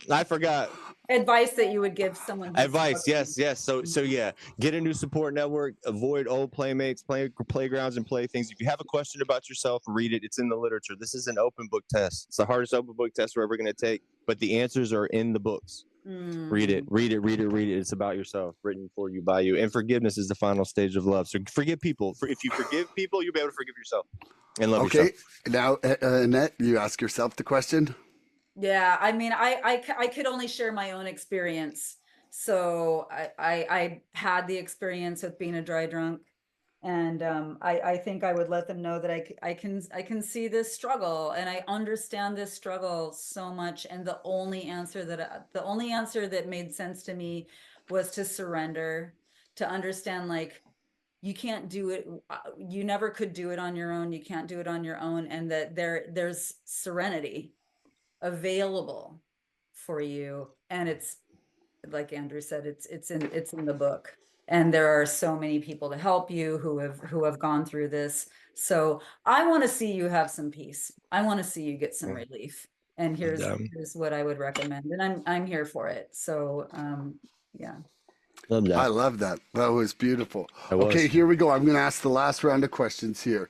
And this one kind of, I feel like pertains to almost the first day I met Andrew. Okay, the dry drunk counts the days. The recovering person makes the days count. What can you do today to make the days count more in your recovery? I can be good to myself, man. I can be good to myself today because I've realized, man, I am not it. And so when I make a mistake, I don't get down on myself. I love myself today, man. We cannot hate ourselves into a version of ourselves that we love, Miss Annette. So I got to love myself. I love myself, and then when I'm able to do that, when I say I love you to somebody, I mean it. And people understand that I mean it. And it's not about like love you, bro. Like I got people at my work saying that they love each other to each other, like grown ass men that were afraid to say that to another man, saying that because it's a good feeling. Love is the most powerful word in the world, Miss Annette. Think about that. It is the most powerful. It has it worldwidely known with the emotion that comes behind it. If you tell somebody you love them, you could change their life. A simple act of kindness goes a long way, and we never know how far our reach goes. So we come on here and we do this, and we love, not expecting anything in return, but we get everything in return. So Awesome. Okay. Miss Annette, the dry drunk counts the days. The recovering person makes the days count. What can you do today to make the days count in your recovery? First of all, I am grateful. I think about what the things in my life that I'm grateful for, and I say it out loud. Even if it's looking at the tree outside of my apartment, I'm grateful for that. My animals, I'm grateful for them. And then I think about the people in my life and what they might be going through, and I ask God how I can be of service to them. And then I have something healthy to eat and I get some exercise. there you Oh, I go. love that. Yeah. It's a And simple what can I do for program. my recovery? Yeah. Okay, what can I do today to make the days count in my recovery? I definitely feel that service is the number one make my day counter thing, you know. I also I love making music. Like I feel like when I put out some positive vibrations, it's making my day count. It's making my like I'm, trying to sing the world into a happier place sometimes. You I, are. you are. Thank you. You And are. I swear I believe in this podcast and the message that it carries to people out there, and and everybody who's part of it. I feel like it helps us all heal. Like it's not just for someone else to listen to; it's for us to experience. And I try like crazy. Like this is my year of no procrastination. So f you, mother procrastinators. F drugs and F procrastination. Let's go. Look. That's right. Bing, bing, bing. Oh. Oh, time is up. Okay. Well, that's bringing us to a close here. Annette, it was a pleasure. That was beautiful, Annette. I definitely Thank want to you. have you Thank back. you so much. Thank you so much for Yeah, coming in here. we'll maybe in the next week, let's figure out another topic and another day that you'd have Get coming it on the up. schedule. Yeah, Okay. Andrew and I are kind of like the Wednesday and Friday brothers. Okay. And it looks for me like the two brothers love you. So Love. I yeah. love you guys. Boom. Super. Okay. I'm so happy to start the day with you guys. Thank you so much. This was better than any meeting I could have been at right now. You already know a meeting I could have. You already know Yeah. a meeting I could have been at, Milan, and I'm glad I'm not there. I'm glad I'm here right now. I'm charged. Yeah. I'm charged. And everybody out in the recovery world, tune in next episode Yes. for more recovery Bye, fun. guys. Bye-bye, Bye, everybody. We Bye, love guys. you. Bye. Please help us help others. If you like what you've seen here today, please subscribe and share this podcast and help us get to 100 followers. We're looking for interaction with our audience. So please email recoveryfreedomrising@gmail.com or contact Milan South Okanagan Starcic on Facebook with questions, topic suggestions, or just comments. We'd love to hear from you.